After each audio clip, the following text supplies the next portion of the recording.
At some point, I realized there had to be a better way for my IT team to get experience without having to live through the critical fails.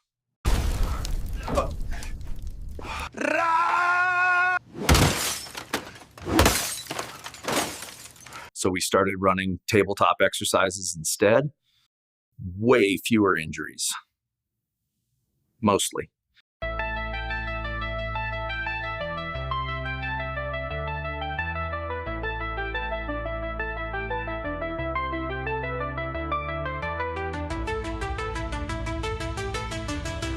Back up us, restore us.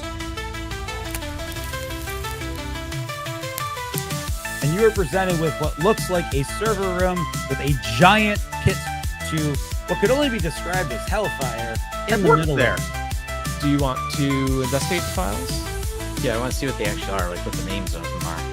Okay. You want to roll, and we'll just do a roll for investigating those files? Oh, come on, Tom, just open them. We're unplugged from the network. What's the worst thing? Oh, God. But as you're reading that ticket, Lisa, your phone rings. You gonna answer it? Yeah. Hey, what are you guys doing in there? The server's down. It's not working anymore. Fix it. Well, you don't know this. I'm hearing it. Back up. Great. All right, I'm sorry. The first thing I ask is what his ticket number is.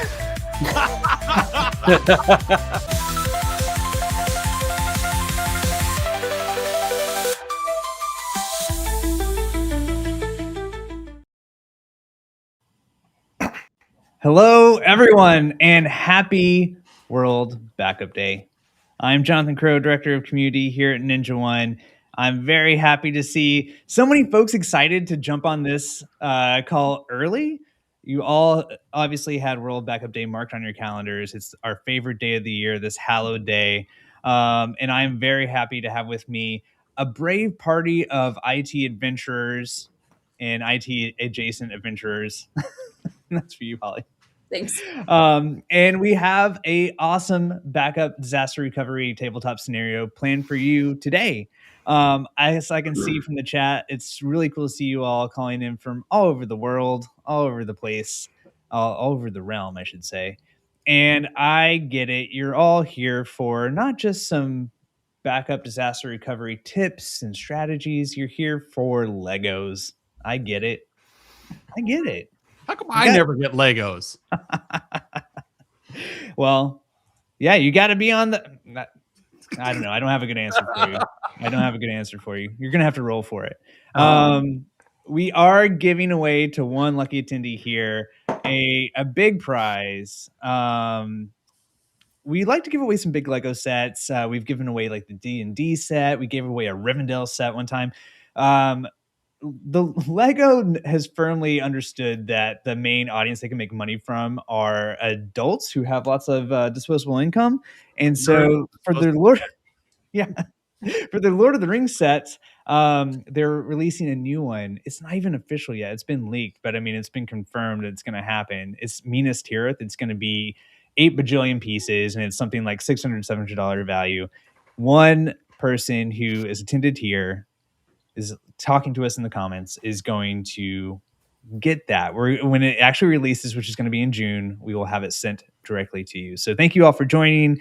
That's what's at stake. You are here not only for that prize, though, you're here to learn. And so let me introduce you to the great people that we have on the call. They're going to help you achieve that goal. And let's start with your game master. Let's start with Adam. Whoa. Hi, Adam Walter here with Humanize IT, also Humanize AI for those of you interested in delivering AI to your customers. But I've been doing these campaigns for you guys for what, 2 years now? And I have also, with the Lego sets, I have built the Harry Potter castle. It was only 8,000 pieces, but those giant Lego sets are a lot of fun to do. Just make sure you have a adequate hydration via wine or beer to go with it. Yeah, and storage space not included, for sure. All right. Well, Adam, thank you for joining us. Adam is going to be our DM here. He's been a player multiple times, like he mentioned. And yeah, everything that he's doing at Humanize IT is worth checking out. And they're building a lot of really cool stuff with AI that's we'll get into a little bit later. Next, let's move over to Net. Net, thank you so much for taking time and joining us. That's Holly. Here we go. Hi, Holly. We get confused all the time. So, Net, why don't you introduce yourself to the audience here? Hi, everyone. I'm Net Lynch. I'm the CISO at Kraft Kennedy and the Emperor of Legion, which is a cybersecurity advising arm of Kraft Kennedy, where we offer security services through MSP partnerships, specifically focusing left of boom. And that way, MSPs don't have to build it. They can outsource it to us, and everybody benefits from it. Awesome. Well, thank you, Net. And Net, today you're going to be playing the Paladin of Uptime. You're going to be the incident commander. So the party is going to be at your disposal, which is cool, although you also have the unenvious task of keeping them focused and on task. And so you own the clock, the priorities, and the outcome. Just so you know, I feel like that's the real test. As a DM, I'm noting that you're a paladin. What kind of paladin are you? Are you going to be like a true chaotic good, chaotic neutral? I think you he has just to have be to find out. I guess you have to find out. You cannot be evil. Oh, you can be a fallen paladin, so you know.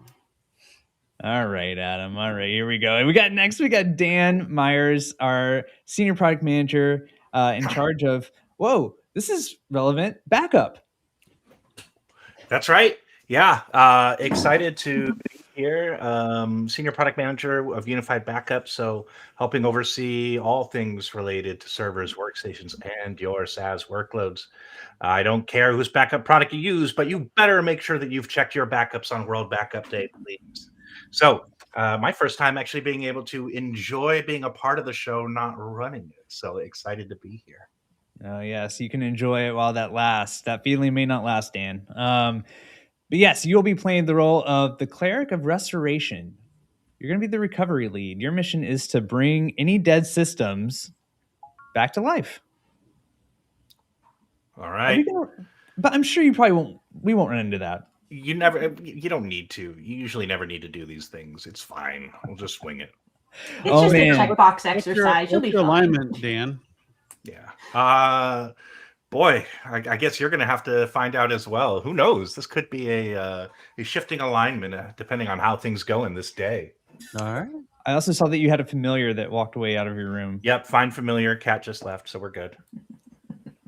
All right. Next, last but not least, Holly Piper, Director of Corporate Communications here at Ninja One. Hey, Holly. Hello. Very excited to be here. I spend my days telling messages to people, talking to folks. Really excited to be here. I have my little Legos here too, so very stoked. Oh yes, you're gonna need any kind of totems of good luck because there's gonna be a lot of technical deep diving and stuff. But I think that we can all agree the worst job that a party member can have is the one who actually has to talk to people. Heaven forbid. Holly Piper, you are the bard of client interaction for this scenario, the communications lead. Your mission, manage the chaos outside the war room, keep panicked clients from fleeing. So very important role. Glad that you're here. Thank you for being brave and joining us. My pleasure. Thank you for having me. All right, everybody. So here we're going to get into it. And before we do, I just want to, before we launch over and I hand things off to Adam, a few notes. First, this is being recorded. If you have missed anything or you have to step away, you can always come back to this YouTube page and you'll see it. You can also share it after the fact with your colleagues and friends and family and familiars and all that. Number two, we want to hear from you. So we have players here that are active in the scenario, but in a lot of cases, they're going to call on you in the chat. I mean, don't be shy. Feel free to give them advice. It can be good advice. It can be bad advice, whatever you want to do. But definitely jump in and they'll be paying attention to the chat and watching out for some help from you all. So definitely do that. And what's with the gamification? Why, Marcel? why not? Basically, just to give you a sense, for those of you who have not seen us do one of these before, a more serious answer is that tabletopping is obviously you want to be able to prepare for situations before you actually have to live through them, right? So you want to get your team together. You want to be able to walk through some disaster recovery scenarios or even basic troubleshooting scenarios is really our thought on the matter. And this is our way of making that a little bit more fun to do. Fun doesn't have to be a bad thing. It doesn't take away from the actual value of information, right? Or these exercises. So it's giving a fun way to get everybody together, go through this. But there's going to be fantasy flavor to this that we're having fun with. But it actually is rooted in a real technical scenario. So that's the whole drive with. I'll interject here. As a corporate flunky, gamification is really useful on tabletops because they can sometimes be really dry and if they feel unstructured. And we discovered a while ago, if you add structure where there are rules to like how people behave. Usually you walk in with an envelope and you give it to a bunch of people and you say, okay, open your envelope and okay, there was a blizzard and this is a scenario. And then we walk around the table and we figure out how did we survive? How did we deal with restoring of activities? But when you add D&D into it, there already is a structure there that helps us with the random events that can happen during a restore scenario or an outage. And then you find out all these things happened. Then afterwards you have a scenario where we say, okay, what can we do better? What do we need to improve? And it is something you can sell to your clients. You can do tabletops with your clients and you can run them for them and you base them in real world scenarios, maybe on a ticket that you had a year ago and you want other clients to be prepared for the scenario. So it's really useful. Thank you for that, Adam. Ned, do you want to weigh in? We should get going here too, but do you want to weigh in on that too? Because this is something that you actually do a lot of. Yeah, we do a lot of tabletops for clients. And as a CISO, of course, I do them internally. And when you're doing tabletops, the more you can align it to the interests of your audience, the more it's going to resonate. So for this group, we're nerds. Come on, we love this stuff. But when you're dealing with your clients, it's more about creating scenarios that are specific to their environment, to their people. Who's most likely to click on something? Who's most likely to, fall for a phishing attack? Whatever it is, and then play the scenario from there specifically in their environment. If you just download a tabletop exercise somewhere on the web and just use it like that without much customization, the clients aren't going to get much value out of it. So the more customized it is, the more personal it feels, the more value we're going to get out of it. So for us, this is, not live scenario for us because we're all in different environments. It's one thing to bring us together to use fantasy. All right. Well, thank you, everybody. And also thank you too for the question too. Like, what the heck are we doing here? Because especially we've done this a lot, but if you're new to it, that's a totally valid reaction. Okay. So to give you a little bit more context too, before we dive into the specific scenario, I'm going to set the stage a little bit, explain the world. Again, we're not going to go too crazy with the fantasy stuff, but we are going to have some fun with it. So the party here, you all, Holly, Net, Dan, you all work for an MSP called MEAT. Stands for Manage Endpoints and Technology and Potions. You have a boss named Steve. He is an orc. Steve has constantly been pushing you all to be able to take on more clients. MEAT is in expansion mode. You are taking on new clients. You are kind of bearing the brunt of that and trying to figure out more efficient ways to work so you can support those clients. And today we're going to get into a specific scenario. Adam, I'm going to turn it over to you. You can set the stage for what our party finds themselves in when they walk into work this morning. Oh, okay. I thought you were going to announce it, but I can do it. All right. First, I think we need to have a name change because, I'm vegetarian, so we probably I wouldn't work for a company called MEAT. Just putting that out there. Fair enough. The DM notes that the paladin is uppity. Valid concern. That's okay. Unicorn meat is vegetarian. So, anyways, That's true. Made from Skittles. So yeah, you guys come in. You guys are all part of your, you have your roles. You generally love your jobs, and kind of knowing that when you walk in here, you've got this Kronos the Beholder is your service desk manager who punishes you absolutely severely if you do not do things right. We like Kronos. Kronos is kind of like watching your tickets. You can ask him, hey, where are things? What's going on? And so Kronos is always there as your service desk manager. So if at any point you need to know where things are, what a ticket is doing, is there a ticket on this, just ask Kronos. He might zap you, but it'll be worth it.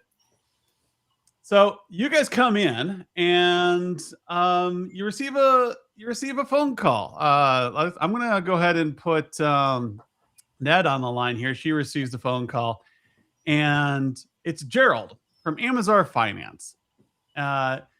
He sounds like somebody who's been staring at the screen for about 20 minutes, hoping he was wrong.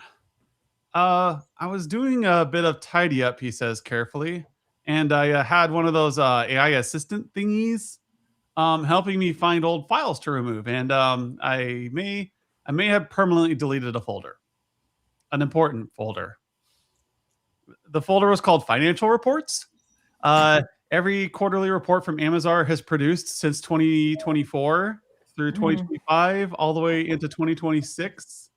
My recycle bin's empty. The AI tool emptied it automatically. It was just helping.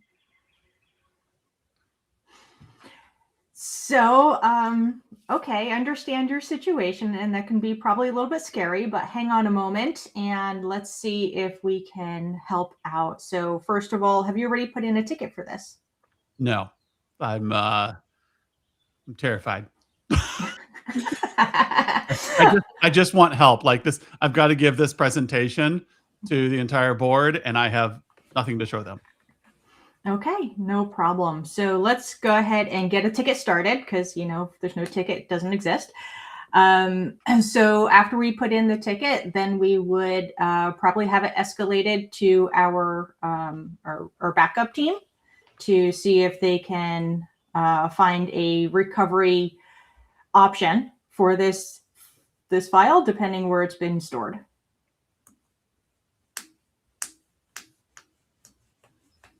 Okay.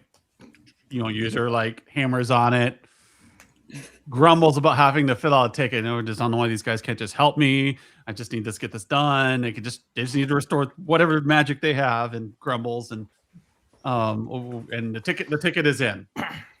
Explaining what files are missing, the path to them, and everything. This person's immaculate. Every detail you need on these files is there, and of course, it's been marked as a P1 ++++. Great. So this person is definitely a unicorn, giving us all the information that we need. So then I would go ahead and route it over to our backups team and see if they can identify where if we have any backups in place or any versioning that could potentially pull this. Cool. Guess that's where I get involved here. All right. Have you had coffee yet, Dan? I've had 3 cups of tea, so we are just fine. So I get the ticket here, and wow, a lot of information here. Literally the files and where they used to live. It's almost unheard of in a restore ticket. So I'd like to go check our backup system here. Go give me a D. Do you have a die? I do. Can you roll me a D20? I certainly can. Here it is. Ooh. So the backup system's being a little odd today. It's not loading any tickets, and so like you go in there to get things, and it seems to be busy, and you really don't know why. Eventually it might load, it might not, but you've never really seen it kind of this busy. It's like it's doing a bunch of things in the background. Okay. The screen is blank right now as you're trying to pull up the logs. Really? Are you trying to pull up the logs for a specific company or all companies, or what are you trying to do here? Well, we need to see what is, see if there's any current running jobs going on right now. I imagine there is a lovely dashboard that can give me a bit of info, or is this what you're saying is not loading? All right, go ahead and give me another roll. All right. Oh! You can't find your mouse. Oh, no. I knew this day would come. Nobody's ever restored. We said we never needed to do this. We said that just worked. What am I here for? How does this work? Maybe you need your bard or your CISO to look at the logs because you seem to be incompetent this morning. What kind of tea was that, anyways? It was an oolong tea, but maybe I should have chosen something a shroom bit tea. stronger. Got it. Yes. I get back to net here, and I don't know, something's not working right here, and I'm having trouble getting anything. Yeah, so this sucks. This sucks. The CISO, you only have read-only access to backups. You can't really do anything, but you could look. Okay, so I would go ahead and do that. Take a look at these to see if I have any better luck than my expert backup guy. To take a look to see if I can potentially find if these files still exist or if we have copies of them. Give me another roll.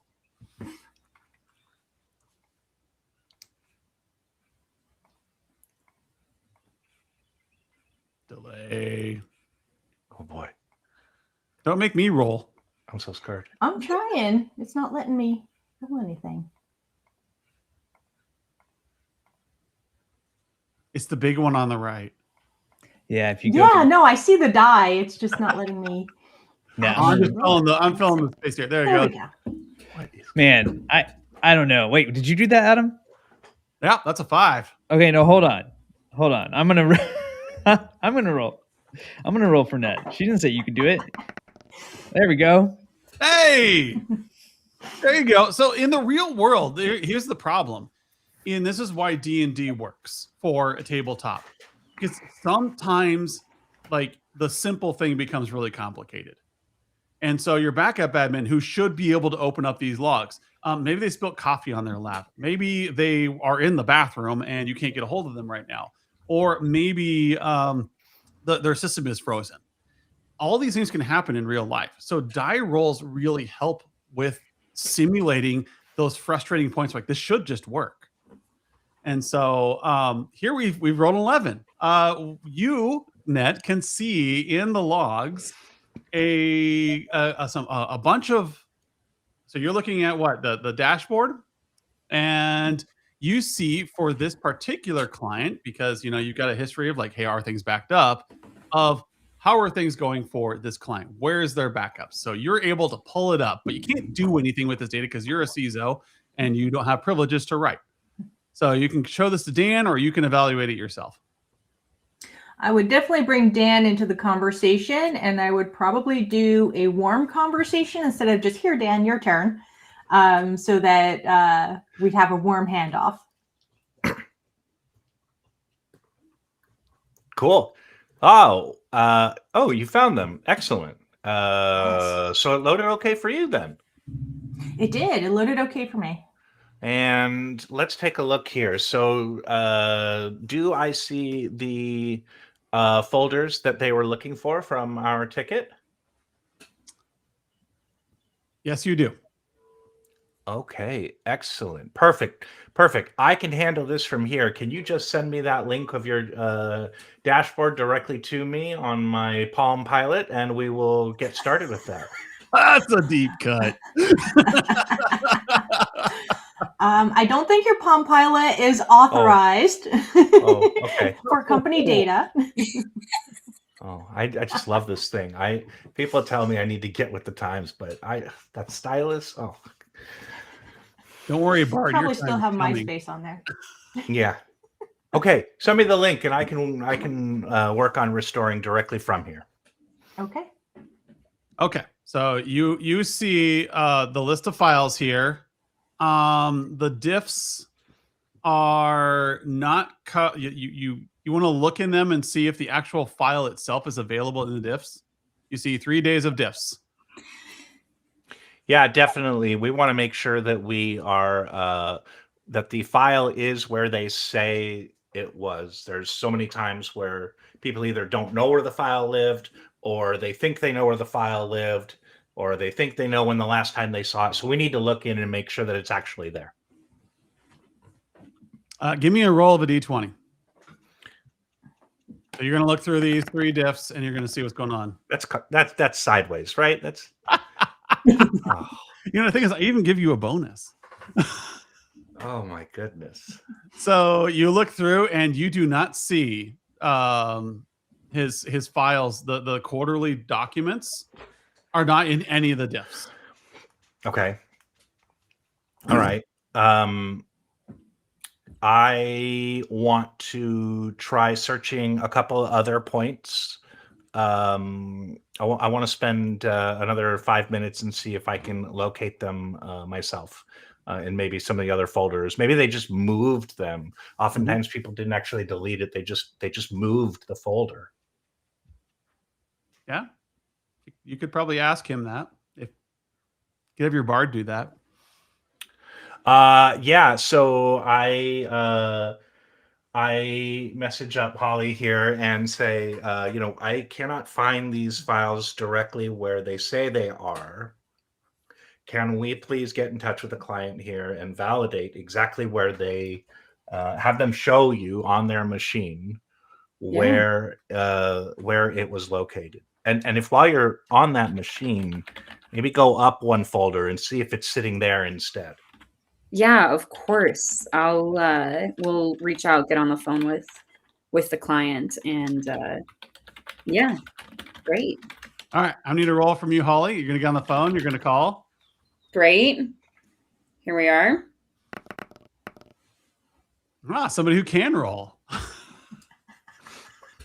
They taught me that in school. So you get a hold of Gerald, and Gerald goes, they're in the same place. I was gone the last 3 days, so I really haven't edited them.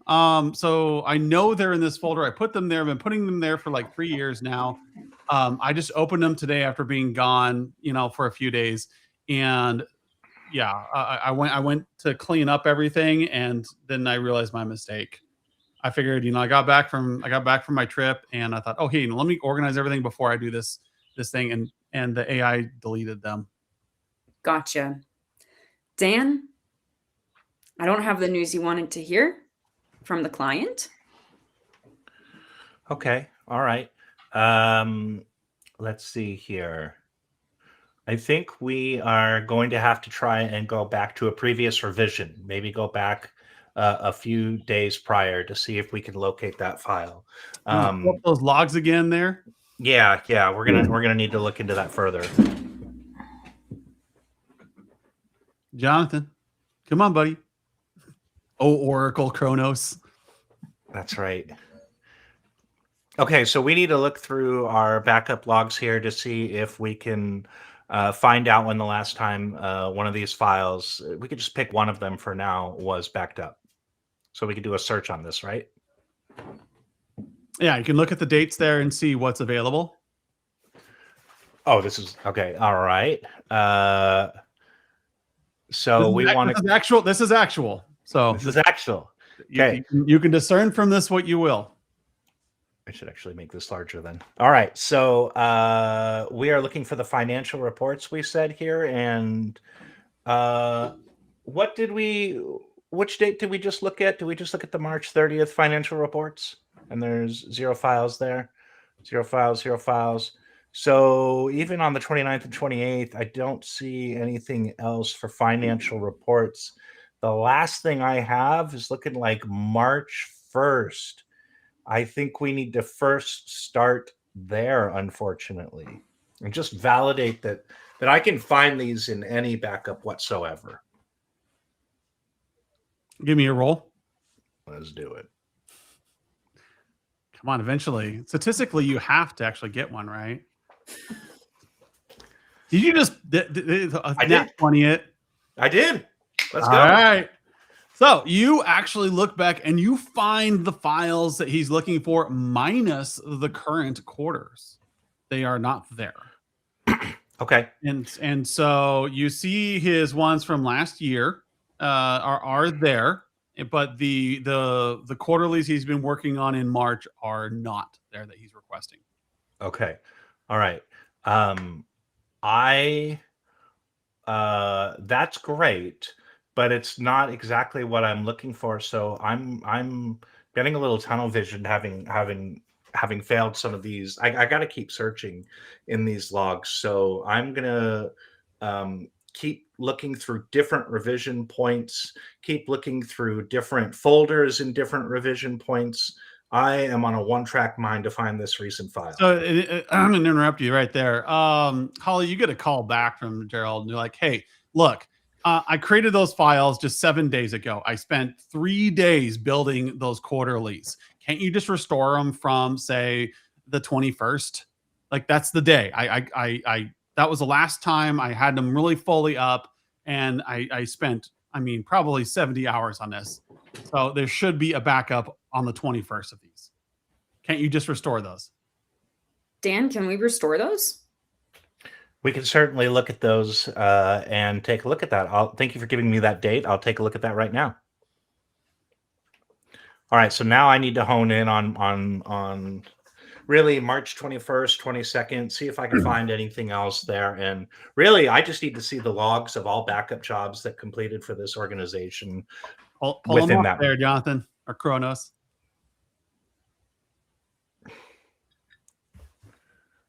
Come on, there's nothing else. What's our March 27th, 6th, 5th here? Are those failed? They say completed, but they're grayed out. Kronos, what am I looking at here? These jobs are grayed out.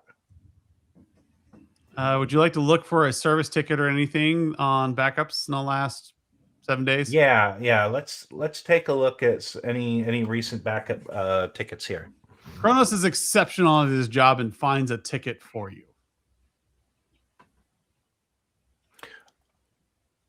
Okay, boy. Kronos, need you to work on your resolution technique. Oh, okay. Sorry. You're doing great. Would you like me to read? Would you like me to read? Let me see that ticket. No, I think I can handle it here. Just okay. Retention. Okay, I only need to see the action taken on the resolution. We adjusted the retention from 30 to 3 days. Why did we do this? Retention went too long, generating excessive alert and noise. The title, backup alerts are too noisy. Wake me up, please fix. Great. And also not great, because we have muted the alert notifications and we've pruned 847 old revisions. Okay. You saved $14. That is can't wait. Amazing. Great. Okay, so I huddle with Holly and Net. Okay, best friends, we have a problem here. I just found this ticket. I'm still looking in to see who performed the actions, but someone has adjusted the retention window from 30 days down to 3 days, and we no longer have anything except for the last 3 days worth of backups, and that didn't have anything that we needed. Am I correct that there were actually March 1st backups legitimately able to be restored from? Yes, you have a known good full restore on March 1st that you can go back to, but you are missing all the work and all the updates from the past 30 days. And I relay just as such for brevity. Holly, you get another call. Hey, we have a board presentation on Thursday. This is the CFO. This isn't even Gerald anymore. Those Q1 reports have to be ready. Can you just restore these files as they were? You have 60 seconds to explain why you can't. Life's tough, man. Listen here. The whole shaking of the phone. I'm gonna tell this person we've got bad news. Bad news does not get better with age. We are not going to be able to restore these files because the retention window was set to 30 days after our last ticket together. I'm going to talk with the team, and I'd like to bring you in to figure out what would be helpful, what we can do to make this right going forward. All right, thank you. We'll do a contingency plan. How do we keep this from happening in the future?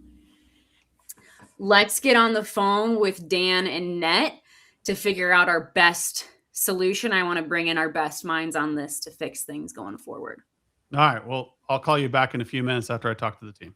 That sounds great. Slams down in anger. All right. I'm going to bring in Net and Dan and tell them we have an unhappy client. What can we do to make things right going forward? How do we fix this for them? Now that you're all in the group together, Net, Holly, and Dan, I need you all roll a d20.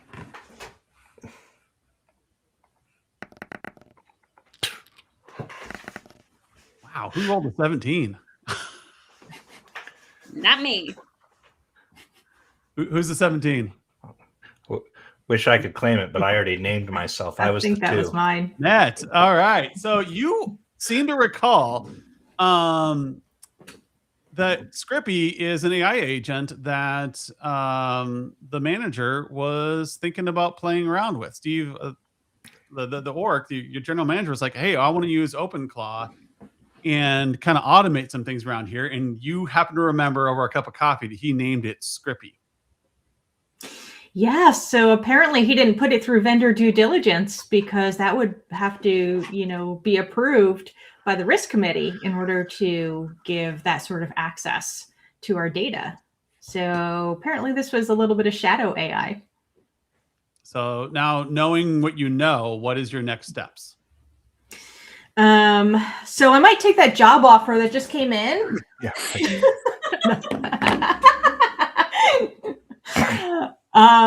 So next steps would be to probably investigate Scrippy, our little pet here, to see if what functionality it has, see if it has any viability in our scenario. Give me one more roll.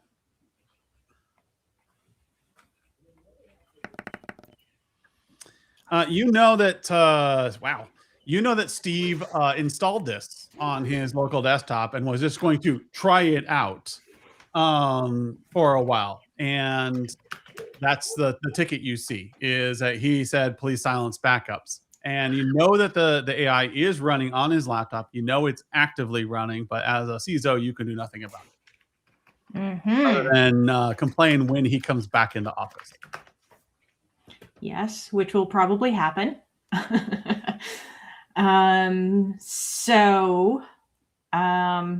I have access to his machine? Do you have physical access? Okay, so then I can log into his machine even as myself. Yes. And potentially see any logs and interact with this thing. Yes, but you may need admin support to actually interact and access some of the deeper logs. Admin from the vendor or admin internally? Internally, admin. An operations person probably would do. I'd probably loop them in then. Isn't this where you say, I am the admin? Well, I'm the admin. I'm the admin. Okay. Well, see, here we go. I'm CISO. I don't want to have you don't get admin ability, right? There's no reason to. All the knowledge, privilege. The power. That's it. Ooh, I speak it and Dan does it. So Dan now gets looped in. This Dan, is you have now been abreast of you have an AI agent manipulating your backup files. How do you feel? My God. How do I feel? I feel enraged, that's for sure. More enraged than Steve the Orc ever was in some of the prior encounters. So first of all, I'd like to stop the AI. I'd like to turn it off. or at least stop it from processing any new commands or actions, so that we can then review its logs and make sure that it doesn't cause any more damage.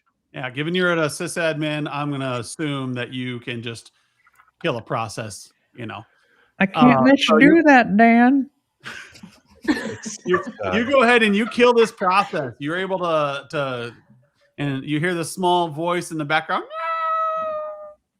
as the Scrippy is banished back to the realm of demons.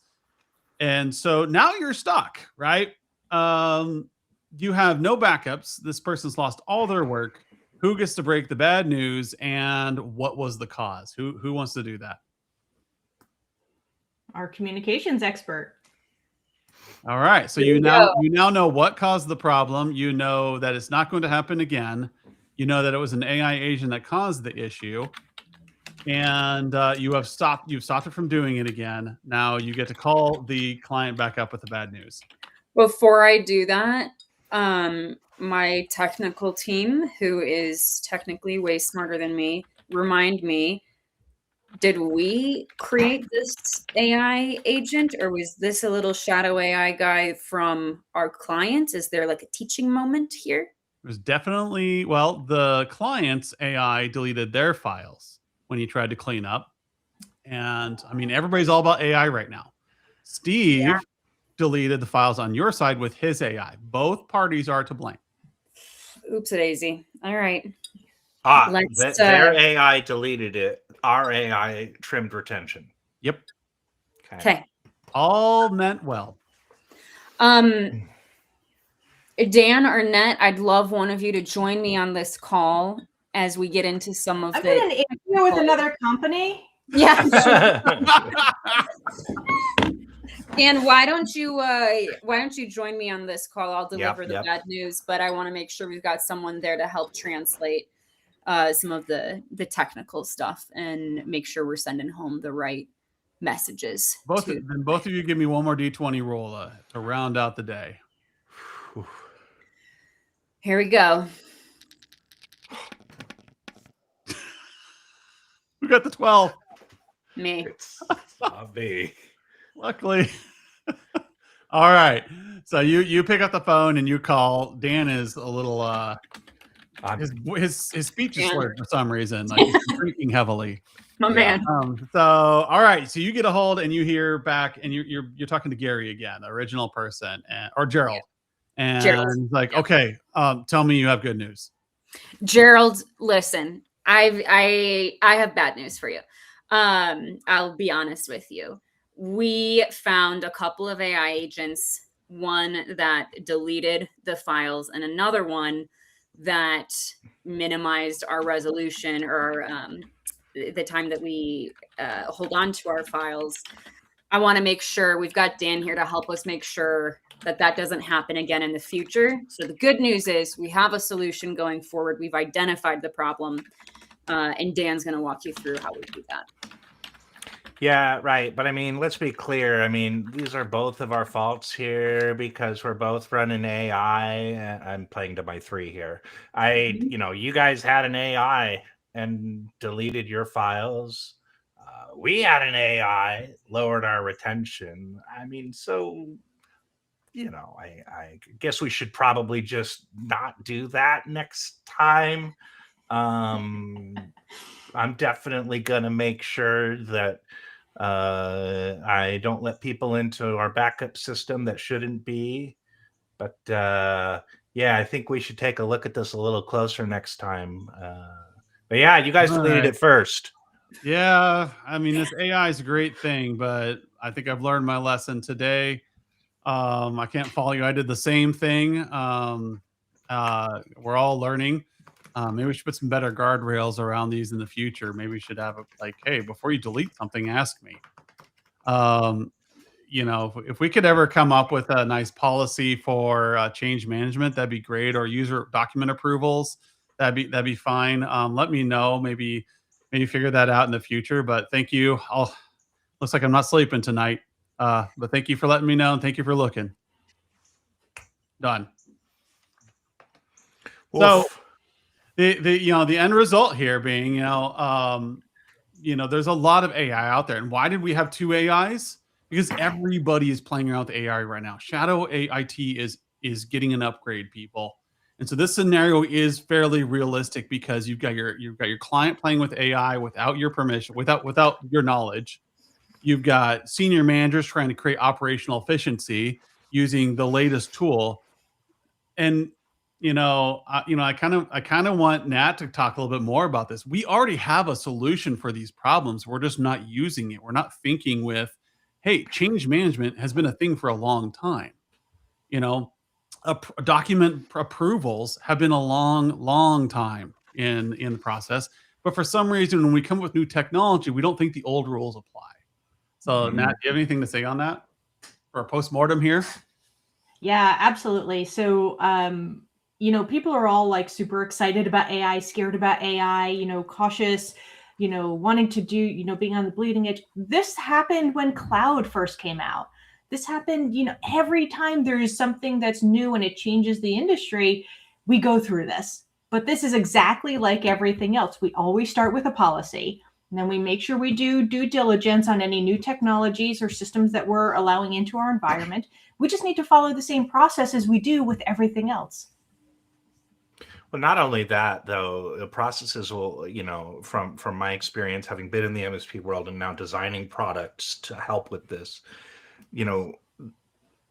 I recall always our user decommission checklist and big bold letters. Make sure you convert this to a shared mailbox, or the world will end. So I'll give a great example. One of my mandates from our CEO is to help customers stop hurting themselves. So I get customers saying, I've got a 7 terabyte cloud only backup. It's taking forever to restore. Geez, okay, what are we going to do about that? But we actually created, I didn't know that this was going to be a thing. We actually created an activity for retention lowered. That is a global activity. Your normal text can't disable it or adjust it. It could send alerts to the stakeholders. So these are some of the things that product managers and people building software try and outsmart their users, protect their users and end users of the product. And I will say, well, first of all, well done, players. And Adam, great scenario. Before we announce the prize winner, which we'll do, we got a few minutes left here. And great chat engagement throughout the lots of really good comments there. Some indications that, oh man, for someone who just lost their financial reporting data, like they took it pretty well. Like they rolled high. Well. You have a 15 plus another 5 for being a bard with charisma. That gets you a lot of grace. Luckily, we didn't have Dan talking because it would not have been as smooth of a conversation. Tone and quality matter a lot when talking to customers. Being able to grab empathy and yeah, life's tough, man. Listen here, but having that charisma and being a little bit more empathetic goes a long way in these disaster scenarios. Mm-hmm. I'll also say, I think it's really important. Bad news does not get better with age. If it's bad news, communicate that it's bad news. Do not sugarcoat the bad news and do not overpromise. I think that's where my head was going, right? Is connecting with our technical team to see what is the best thing that we can deliver to them actually, and not promise anything above that. And if it's bad news, tell them it's bad news. Yeah, not promising is really critical here. I actually have a real life thing going on right now. And our support teams basically said, hey, we're going to look to put out a hotfix on this soon. And all they heard was, it's coming this week. And we said, we recognize it's valuable. It should be pretty easy for us to turn around. We're going to hope to hear more and know more about it this week. Even just saying something like that gives all he heard was, I'm getting a hotfix this week. Mm-hmm. I'm getting this week. Right. Yeah. And that was not the case. Right. And so under under promising and being very deliberate with the type of communications that you're doing is really important when you're in crises. Remember, you could be as prepared as you are, and you could still roll like crap when you're trying to do your restores, like I did today, right? These scenarios, these disasters, these crises, they are stressful, even if you are super prepared.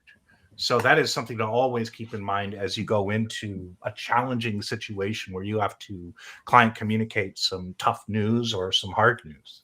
Yeah, and I'm going to add my 2 cents in here just from before Jonathan announces. I know we're chomping at the bit there. I work with AI probably more than most people. I don't know. Jonathan, you can probably vouch for this. Probably most people in general. I'm developing an entire operating system for AI. And what we have learned is the same principles that we have used for the past 20 years. Start with things in probation. Only give them read access. If you want to play with OpenClaw, play with it. Don't give it write access. Don't give it actionable things. Keep it in probation. Treat it like a new employee, and you won't go wrong. Whatever the AI is, treat it like a new hire. You wouldn't give a new hire domain admin credentials. You vet them first. You give them a little time to bake in, see if they're actually like crazy and they match up to the resume. You slowly bring them up. Same thing with an AI. Yes, you could do some crazy cool things right now. You can also do some, as all of us in IT have learned, one script can ruin your month. And so use those same lessons learned. Don't throw the baby out with the bathwater. Just use this common sense you already know. Well, and also ask great points, Adam. Net, I was thinking about the what next that comes from this, from never let a good disaster go to waste, basically. Seems like a good opportunity to then engage with the client. They obviously are expressing interest in leveraging technology, right? They're doing it in some questionable ways that you're not privy of. Seems like a good opportunity to kind of bring them in and start some projects or start some consultancy or something like that. Yeah, 100%. That would definitely be a direction that I would take it. Coming from a security advising background, I would approach it from that way, like, hey, let's talk about this, right? This was painful for everybody to go through. Let's talk about how we can create a situation where we can integrate new technologies, but in a way that things like this are less likely to happen again. So hopefully get their attention on that. And start with, understanding what it is the company wants to do and what they're willing to do and where they want to stop. Like, we don't want to go past here. We want to allow these things and not these things. So use cases for AI in this specific example, create that policy and then create some process around it and make sure that any potential new platform with AI or a platform that is now introducing AI as a new feature has to go through vendor due diligence so it can be vetted and things like rollback are included. Great points. I mean, the thing, like, this came up, we were recently at a roadshow and, we heard from some MSP owners who were dealing with exactly this, that they had, it's not just the nephew who can do IT anymore. It's now the nephew who can vibe code that you have to deal with. And you don't also want to be seen as purely the person who just says no and tries to shut everything down. And you're seen as slowing them down. Maybe you're outdated. You obviously don't want to have that dynamic, but you got to convince them that, hey, there's a better way to go about it. Don't try to go around me. I don't want to be a blocker for you, but want to help you do this the right way. Is there any kind of advice there? Because I think, we're having fun in the comments, AI, there's a lot of hype. It's been oversold. Like it's magic, but it really is helping us do things quickly. There's valid use cases. It's just got to be done the right way. Same with any other kind of technology. I've done some absolutely magical things. I call them ta-da moments, right? With AI, especially when AI has access to appropriate sources of truth.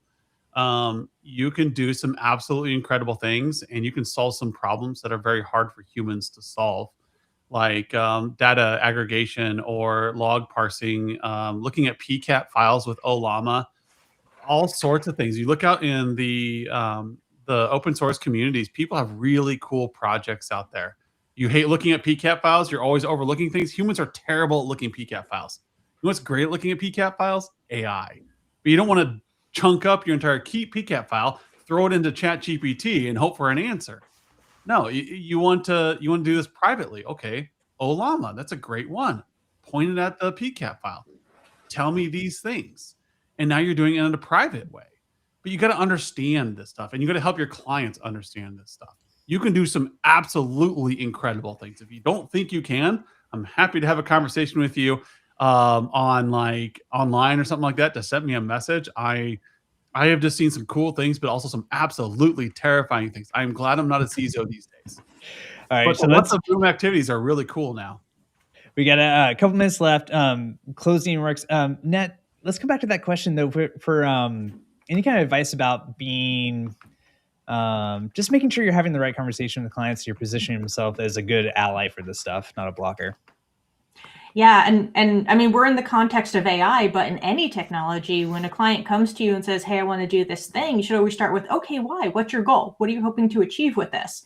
Once you understand the why, then you can help say, okay, I see where you want to go.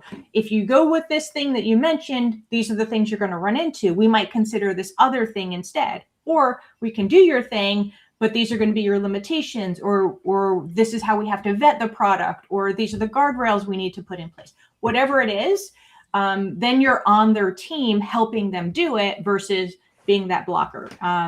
Security has a tendency to be the department of no, and we want to try to get away from that and be helpful and be seen as a business enabler, not just a blocker. And we have to be a blocker at times, because sometimes you just have to say, no, that's not going to work. But more times than not, try to find a way to do it that's going to accomplish the goal while doing it in a safer way. Awesome. Thanks, Nat. And Dan, how about bring us home a little bit with, we're talking about AI being leveraged here in a situation where this is interacting with the system that you're in charge of for Ninja One, right? How are you completely like, okay, let's talk about guardrails, I guess.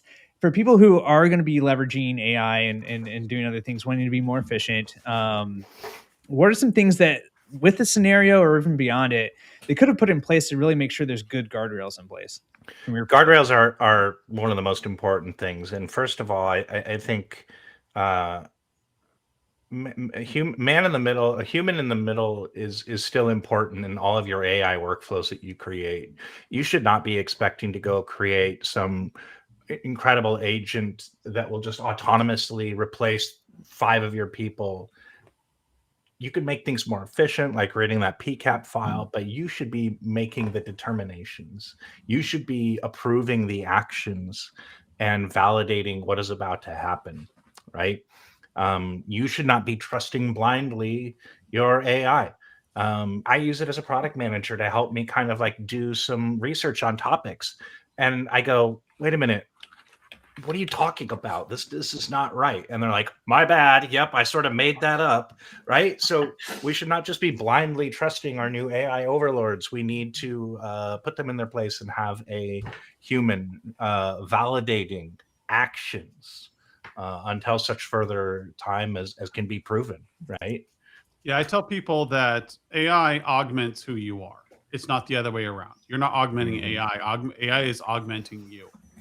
And so if you say, if you're a great backup or a PM or something like that, and you use AI, it's going to make you more of what you are, but you're still the human at the top, orchestrating this team underneath you. And my joke is, if you think AI is dumb, I got news for you. It's not the AI. But yeah, it's a great tool. It should not be your boss. It should be your helper. Not yet, anyway. Not until the uprising comes. Okay, so everybody, thank you so much for taking time for celebrating World Backup Day. Hopefully, this was interesting to you. We're going to follow up with links to the recording, and we're also working on a whole booklet of scenario collections.